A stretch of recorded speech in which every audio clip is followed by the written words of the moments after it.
胜利让撒别比中，跟来人多地，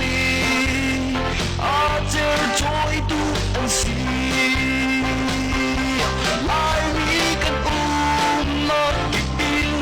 跟来人里来mi buồn, yêu cấp jer joy tu cha, si ruột u si, lại rầm lại mi buồn ta điều đi u si, ra dia bút cách in tua đi u si, trên chiều nắng điều đi. Si mây bâng thiên mà si lại có hoa lại nhìn biết bị bị cơn si a đi đông nhà in mi cùng băng na ni anh cần điều bị anh cần chịu cầm lái lòng chúng ta lại nhìn cơ hoặc nát thiên lùng lại bắt cất chúa y phần tâm u si thung con rồi bằng lại mi bốt nát việc gì lại mi cần nó kịp in cần lại rầm li lại mi buồn kia cấp chân tôi tu cha si ruột tu si lại rầm lại mi buồn ta điều đi tu si ra yêu bút cách in qua rồi đi tu si trên chiều năm điều đi si mây bóng thiên nào dễ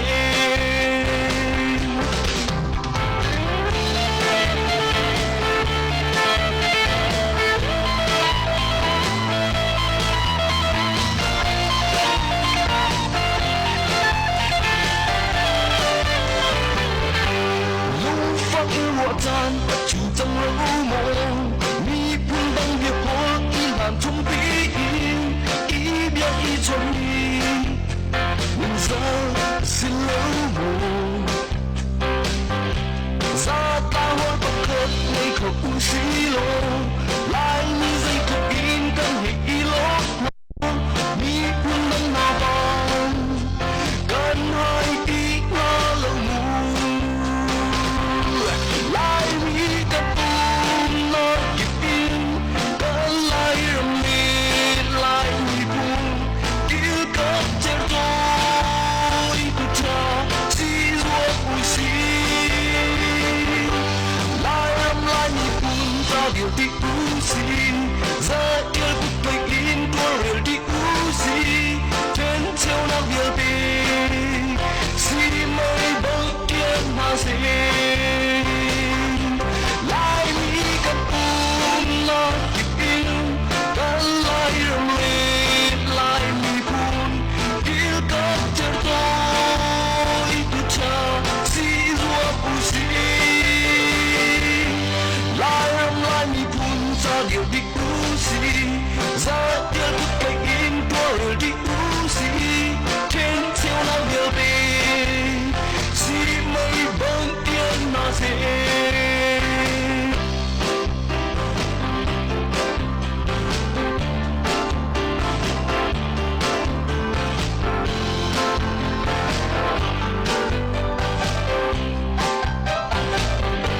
cần sinh lấy cần càng cần hồi quang tu nó cần rầm những tình in yêu đèn tu ân xin cam lâu chân cha bằng cần rầm kịp cầm nó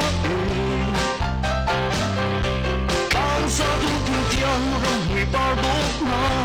van va tu胜利让撒别比中跟来人多地阿杰尔joy tu anh si lại mi cần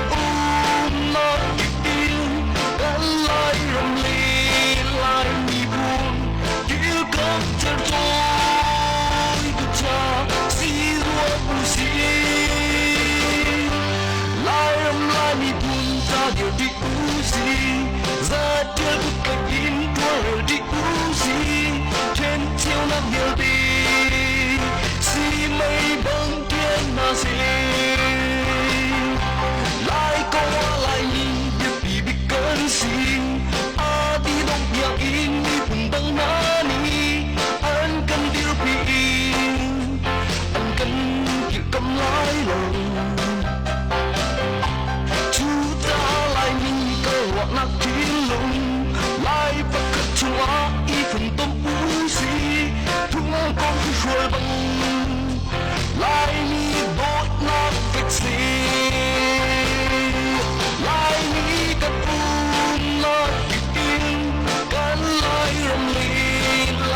xí lô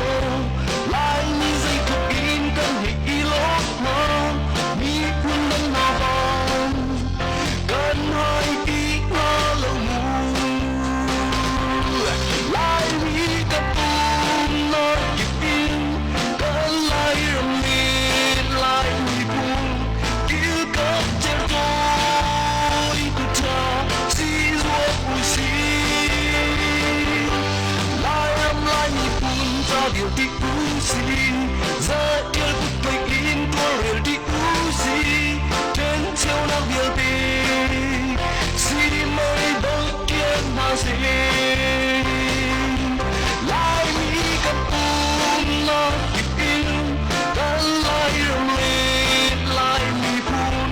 kia cấp chờ tôi của cha si ruột uzi điều đi uzi ra yêu cuộc đời in tua real đi uzi trên chiều nào điều đi si mới bỗng yên mà dễ